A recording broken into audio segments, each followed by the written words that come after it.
করছে।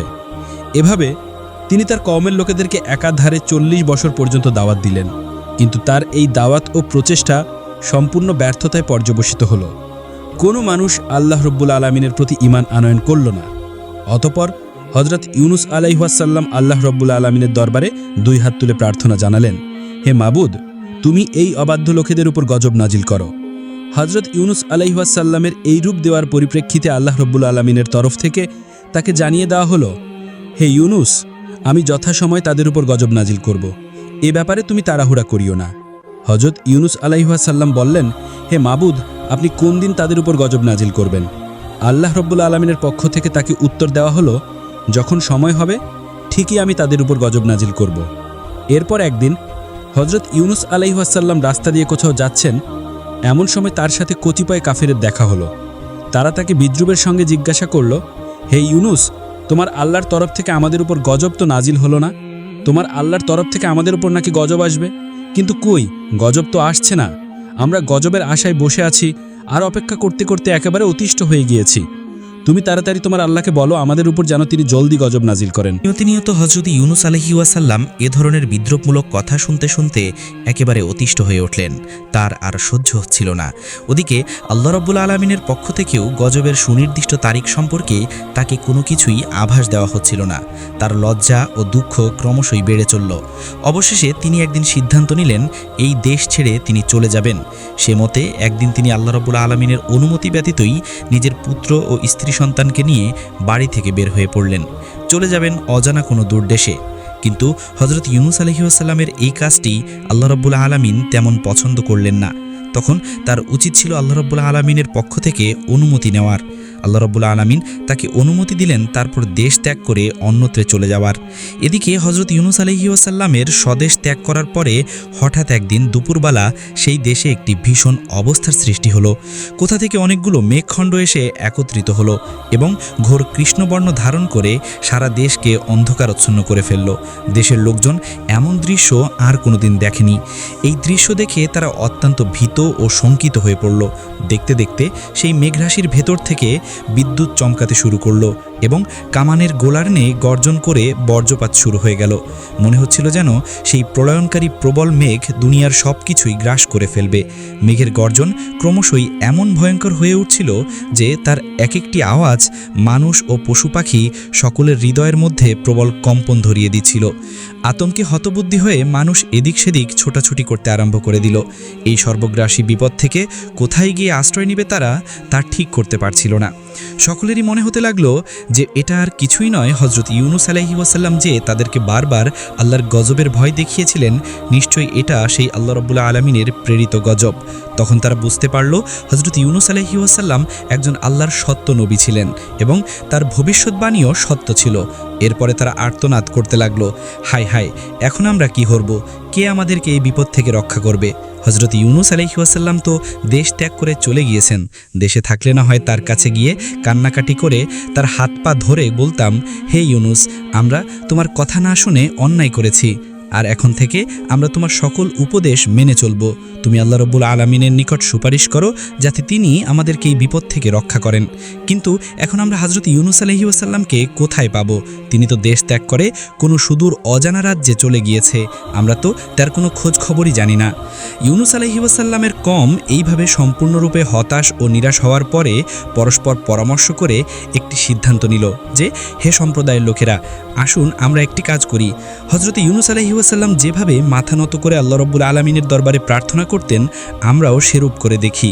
যদি এর মাধ্যমে আল্লাহ রাব্বুল আলামিন আমাদের উপর রহম করেন এবং এই বিপদাপদ থেকে আমাদেরকে যদি মুক্তি দান করেন, তাহলে এর চেয়ে উত্তম জিনিস আমাদের জন্য আর কি বা হতে পারে।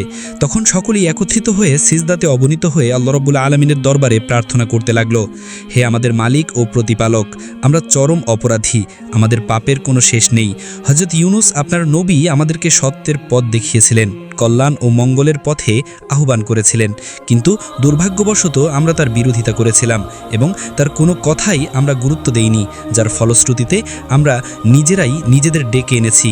হে আমাদের দয়াময় প্রভু, আমরা আমাদের ভুল বুঝতে পেরেছি। আমরা আপনার কাছে অনুতপ্ত ও লজ্জিত। আমরা আর কোনোদিনই এই রূপ ভুল করব না। এবং আমরা অন্যায় পথ পরিত্যাগ করে আপনার খাঁটি বান্দায় পরিণত হব। হে আমাদের মাবুদ, দয়া করে আপনি আমাদেরকে এই কঠিন বিপদ থেকে রক্ষা করুন। আপনি তো বান্দার প্রতি মহাদয়াবান ও কৃপাশীল। তাদের ঐরূপ করুণ ও আন্তরিক প্রার্থনার ফলে তাদের প্রতি আল্লাহ রব্বুল আলামিনের দয়া হলো এবং তিনি তাদের উপর আসন্ন গজবকে প্রত্যাহার করে নিলেন। অল্পক্ষণের মধ্যেই আকাশ পরিষ্কার হয়ে গেল। এরপর তাদের মধ্যে স্বস্তি ফিরে আসলো। তারপর ইউনুস আলাইহি ওয়াসাল্লামের কওম সর্বত্রে তাকে খুঁজতে লাগলো, কিন্তু কোথাও তারা তার কোনো সন্ধান পেল না। তখন তারা আল্লাহ রাব্বুল আলামিনের দরবারে সকলে মিলে প্রার্থনা করলো, হে মাবুদ, তুমি আমাদের নবীকে আমাদের মাঝে আবার ফিরিয়ে দাও। আমরা তাকে সাদরে গ্রহণ করব এবং তার সকল উপদেশগুলি মেনে চলব।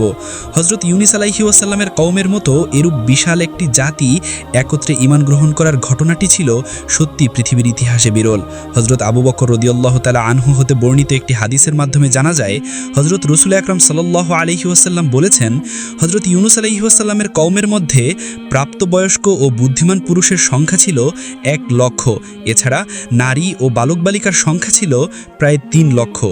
এদিকে হযরত ইউনুস আলাইহি ওয়াসাল্লাম স্বদেশ ত্যাগ করা বের হয়ে কিছুদূর চলার পরে তিনি একটি নদীর তীরে গিয়ে উপস্থিত হলেন। তখন তিনি তার 2 পুত্র ও স্ত্রীকে নিয়ে একত্রে নদী পার হওয়ার চিন্তা ভাবনা করতে লাগলেন, কিন্তু তিনি ভেবে দেখলেন সকলকে নিয়ে একত্রে নদী পার হওয়া সম্ভব নয়। তাই তিনি তার বড় ছেলেটিকে নদীর তীরে দাঁড় করিয়ে রেখে ছোট ছেলেটিকে কাঁধে তুলে নিলেন এবং তার স্ত্রীর হাত ধরে নদী পার হতে লাগলেন। প্রথমত নদীর মধ্যে কোনো ঢিলুই ছিল না, কিন্তু যেই না হযরত ইউনুস আলাইহি ওয়াসাল্লাম নদীর মাঝ বরাবর পৌঁছালেন, এমনি নদীতে প্রবল ঢেউয়ের শুরু হলো। হঠাৎ করে এরকম বিপদে হযরত ইউনুস আলাইহি ওয়াসাল্লাম কী করবেন কিছুই ঠিক করতে পারছিলেন না। তিনি তার স্ত্রীকে শক্তভাবে ধরে রেখেছিলেন, কিন্তু স্রোতের গতি এতই প্রবল ছিল যে তিনি আর তাকে ধরে রাখতে পারলেন না। স্ত্রী তার হাত থেকে ফসকে চলে গেল। স্ত্রীকে রক্ষা করতে গিয়ে যখন তিনি তার প্রতি মনোনিবেশ করেছিলেন, তখন তার ঘাড়ের উপরে থাকা ছোট ছেলেটির প্রতি তিনি অন্যমনস্ক হয়ে পড়েছিলেন। আর সেই কারণে তার ছোট ছেলেটিও ঘাট থেকে পড়ে গিয়ে নদীর স্রোতের সাথে কোথায় যেন বিলীন হয়ে গেল। তাদের মধ্যে কাউকেই তিনি উদ্ধার করতে সক্ষম হলেন না।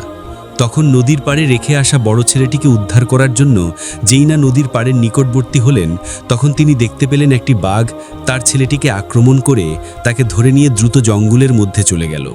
তখন আর তিনি কি করবেন? এভাবেই তিনি স্ত্রী পুত্রকে হারিয়ে শোকাহত মনে একাই নদীর পাড় ধরে সম্মুখে চলতে লাগলেন। বহুদূর পথ অতিক্রম করার পর তিনি দেখতে পেলেন একটি বিরাট নদীর কোলে একটি জাহাজ নোঙর করা রয়েছে। বহু যাত্রী পূর্বে সেই জাহাজে আরোহণ করেছিল, তিনিও তাতে আরোহণ করলেন। অল্পক্ষণের মধ্যেই তা নদীর সীমানা পেরিয়ে সমুদ্রে গিয়ে উপনীত হলো। সমুদ্রে উপনীত হয়ে কিছুক্ষণ জাহাজটি ভালোই চলছিল, কিন্তু যেই না তারা সাগরের মাঝে উপনীত হলো, তখন আর সেই জাহাজটি সামনে অগ্রসর হচ্ছিল না। একই স্থানে সেটি আটকে থাকলো। জাহাজের কাপ্তান ও নাবিকেরা অনেক চেষ্টা করলেও জাহাজটিকে সামনে নিতে সক্ষম হলো না। তারা দেখল জাহাজের সব কিছুই ঠিকঠাক রয়েছে, তারপরও জাহাজ সামনে অগ্রসর হচ্ছে না। অতবার জাহাজের কাপ্তান, নাবিক এবং আরোহীগণ সকলেই অবাক হয়ে ভাবতে লাগলো যে এরূপ হওয়ার কারণ কি। ওই জাহাজে একজন ধর্মভীরু, কামিল, বুজুর্গ লোক ছিলেন। তিনি বললেন, নিশ্চয়ই জাহাজে এমন একজন গোলাম আছে যে তার মালিকের কাছে না বলে পালিয়ে এসেছে এবং সে এই জাহাজে আরোহণ করেছে, আর তার পাপের কারণে জাহাজ সামনে চলছে না। সেই ব্যক্তিকে যতক্ষণ পর্যন্ত জাহাজ থেকে ফেলে না দেওয়া হবে, ততক্ষণ পর্যন্ত জাহাজ বিপদমুক্ত হবে না। তখন এক এক করে জাহাজের প্রত্যেক আরোহীর কাছে জিজ্ঞাসা করা হলো যে, তোমাদের মধ্যে কি কেউ এমন আছো যে তার মালিকের অনুমতি ব্যতীত পালিয়ে এসেছো? কিন্তু সকল যাত্রীরা এই কথা অস্বীকার করল। তখন হযরত ইউনুস আলাইহি ওয়াসাল্লাম ভাবতে লাগলেন যে, আমি তো মনিবের নিকট না বলে পালিয়ে এসেছি। আমি আমার মহান প্রতিপালক সর্বশ্রেষ্ঠ আল্লাহ রব্বুল আলামিনের অনুমতি না নিয়েই স্বদেশ ত্যাগ করে বিদেশের পথে রওনা করেছি। আমার মতো এত বড় পাপী আর কে হতে পারে? এই কথা চিন্তা করে তিনি জাহাজ কর্তৃপক্ষের নিকট গিয়ে বলেন, আমি আমার মালিকের নিকট না বলে পানি এসেছি। আপনারা আমাকে সাগরে ফেলে দিন। আমাকে সাগরে নিক্ষেপ করা হলে জাহাজ চলতে শুরু করবে এবং আপনারা সকলেই বিপদমুক্ত হয়ে যাবেন। ইউনুস আলাইহি ওয়াসাল্লাম এই কথা বললেও তার লাবণ্যময় চেহারা দেখে কেউই বিশ্বাস করতে পারল না যে তিনি কারো গোলাম হতে পারেন। কোনো গোলামেরই আচরণ এবং কথাবার্তা এরূপ হতে পারে না।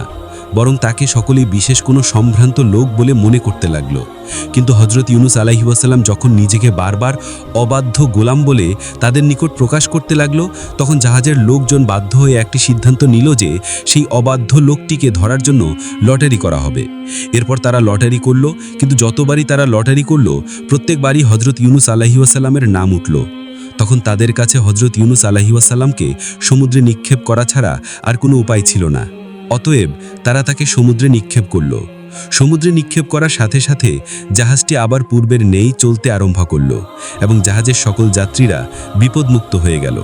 এদিকে হজরত ইউনুস আলাইহিস সালাম যখন সমুদ্রে নিক্ষেপ হলেন, এর পরে একটি বিরাট মাছ এসে তাকে গিলে ফেলল।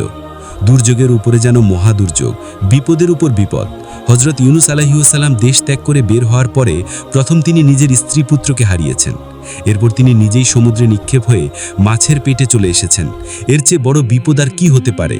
আল্লাহ রব্বুল আলামিনের একজন বিশিষ্ট নবী হওয়া সত্ত্বেও তার অনুমতি ব্যতি রেখে স্বদেশ ত্যাগ করার কারণেই আল্লাহ রব্বুল আলামিন তাকে এই কঠিন বিপদ ও বালা মুসিবত দিয়ে পরীক্ষা করছিলেন। আল্লাহ রব্বুল আলামিন হজরত ইউনুস আলাইহিস সালামকে দুনিয়া থেকে তুলে নেওয়ার বদলে তাকে বাঁচিয়ে রাখার ইচ্ছা করলেন। এ কারণে তিনি উক্ত মাছটিকে হুকুম করলেন, হে মৎস্য, আমার প্রিয় নবী তোমার পেটে আশ্রয় গ্রহণ করেছে, সাবধান, তার যেন কোনো প্রকার কষ্ট বা অসুবিধা না হয়, এদিকে তুমি সর্বদা লক্ষ্য রাখবে। হজরত ইউনুস আলাইহিস সালাম মাছের পেটে যাওয়া মাত্রই কেঁদে কেঁদে আল্লাহ রব্বুল আলামিনের দরবারে ইস্তেগফার করতে লাগলেন এবং তিনি ফরিয়াদ করতে লাগলেন, হে মাবুদ, তুমি আমাকে ক্ষমা করে দাও, আমি আর কোনোদিন তোমার অসন্তুষ্টিমূলক কোনো কাজ করব না। তুমি আমার এবারের অপরাধ অনুগ্রহপূর্বক মার্জনা করো।